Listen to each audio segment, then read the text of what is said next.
Ng araw uli, ito, nasarap natin ng SRAM X9 hub.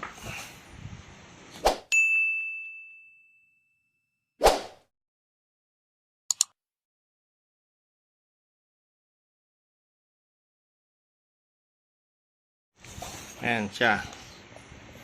900 by 9 by 100 mm ang harap, sa likod 135, 36 holes, color gold. Ay, SRAM, legit na legit mga idol. Isa sound check natin ngayon. Ito nyo ang sound check. Ayan o. Diba?